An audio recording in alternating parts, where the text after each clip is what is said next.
আসসালামু আলাইকুম everyone, welcome to নিশুস vibes. আজকে তোমাদের সাথে শেয়ার করব একটা স্পেশাল দাওয়াত ব্লগ। সো দিনটা ছিল শুক্রবার এন্ড আজকে আমরা যাচ্ছি ছোট ফুপির বাসায় দাওয়াতে।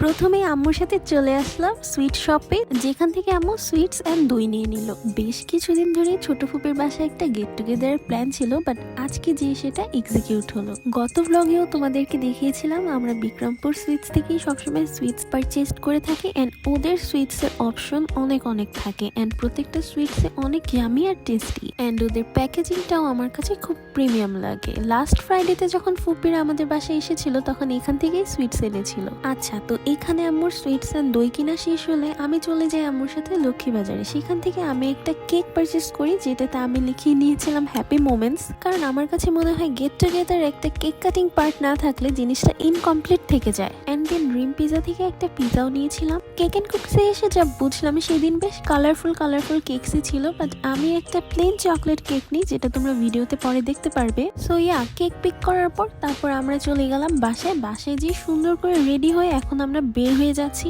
সো বাসা থেকে বের হওয়ার সময় আমরা যেটা দেখলাম, পিঙ্কু একদম ঘুম দিয়ে দিয়েছে। যেই পিঙ্কুকে টাটা দিলাম সে উঠে বসে গেছে, ভাবছে আমরা সবাই এখন রেডি হয়ে কোথাও চলে যাচ্ছি কিনা। ও ঘুম থেকে উঠে এখনো কিছু বুঝে উঠতে পারছে না যে আসলে কি হচ্ছে। সো সবাই রেডি হওয়া শেষে এখন আমরা বের হয়ে যাচ্ছি। আব্বু তো একাই সবকিছু হাতে নিয়ে প্রস্তুত যে চলো তাড়াতাড়ি এখন আমরা ফুপ্পির বাসায় যাচ্ছি। এখানেও পিঙ্কুকে একটু কোলে নেওয়ার চেষ্টা করছিল যাতে আমরা একটা ফ্যামিলি পিক তুলতে পারি, বাট ও আমাদের সবাইকে দেখে কেমন জানি অস্থির করছে।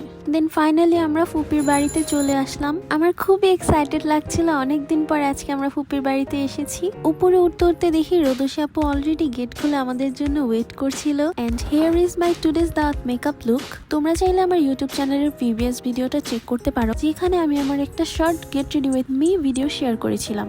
দেন খাবার টেবিলে এসে দেখলাম গরম গরম পোলাও মাংস রেডি। এখানে রোদসী আপু অনেক কিছু আয়োজন করেছিল আজকে আমাদের জন্য। কি থাকছে চলো তোমাদের সাথে শেয়ার করি। ফার্স্টে ছিল আমার favourite shami kebab and chicken rezala, and আরো ছিল চিংড়ি মাছ ভুনা, রুই মাছের দো পেঁয়াজা, বিফ আলু গোশ, egg korma and plain pulao. প্রতিটা ডিশই অনেক টেস্টি হয়েছিল এন্ড আপুকে অসংখ্য ধন্যবাদ এত মজা রান্না করার জন্য। আমি যখন টেস্ট করছিলাম বিশ্বাস করেন এত সুস্বাদু ছিল, বলতেই হবে রোদসী আপুর রান্নার হাত মাশাআল্লাহ। ছোটবেলা থেকেই খুব সুন্দর কুকিং করে আমার আপু। সো এই তো আমরা খাচ্ছিলাম এন্ড ফুপিকে আম্মু একটু খাইয়ে দিল। তো আব্বু আর নাফি খাচ্ছে এন্ড ফুপি একটু পরপর আমাকে এটা ওটা বেড়ে দিচ্ছিল, আর আমি তো খেতে অলরেডি ফুল হয়ে গিয়েছিলাম।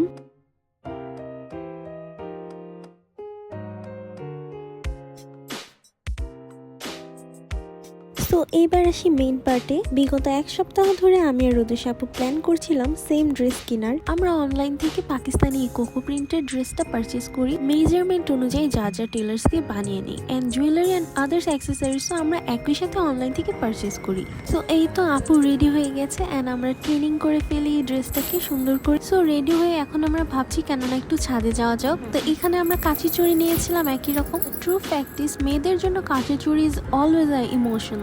দেন আমি রায়ানের রুমে গেলাম ওকে ডাকার জন্য যে আমাদের সাথে ছাদে যাবে কিনা, বাট ও এখানে অনলাইন গেমস খেলছিল যেটাতে ওর ম্যাচ চলছিল, সেজন্য আমাকে বলছিল যে তোমরা ছাদে যাও, ওর ম্যাচ খেলা শেষ হয়ে গেলে ও আমাদেরকে জয়েন করবে।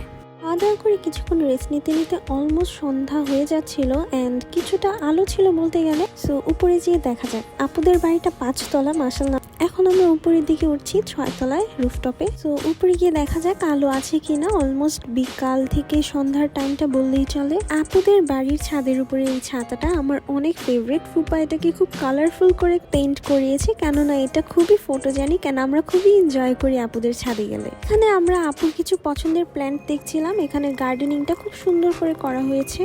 আম্মু এখান থেকে কিছু ফ্রেশ থাই পাতা নিয়ে নিয়েছিল। থাই পাতাগুলো সেন্ট খুবই সুন্দর ছিল এন্ড ওই পাশেই ছিল কারি পাতার প্ল্যান্ট।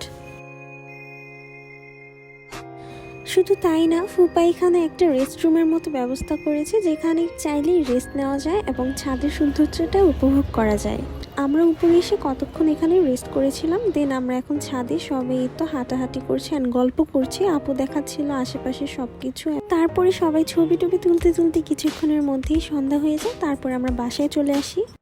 তো বাসায় এসে আপু নাস্তা রেডি করছিল, আর এই যে পিজাটা।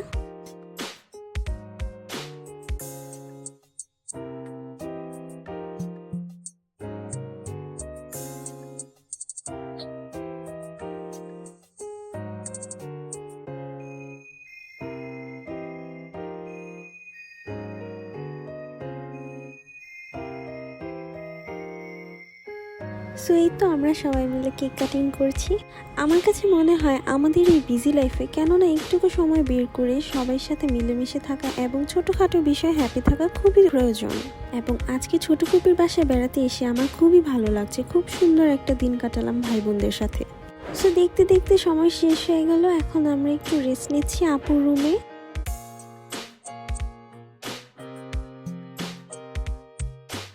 এই তো আম্মু এখানে বসে বসে এফবি স্ক্রল করছিল, আর এই তো আপুর সাথে কতক্ষণ গল্প করলাম, রেস্ট করলাম, তারপরে আমরা চলে যাচ্ছি বাসায়। অ্যান্ড আজকের ভ্লগটা এখানেই শেষ করছি। সবাই ভালো থাকবেন, সুস্থ থাকবেন, আল্লাহ হাফিজ।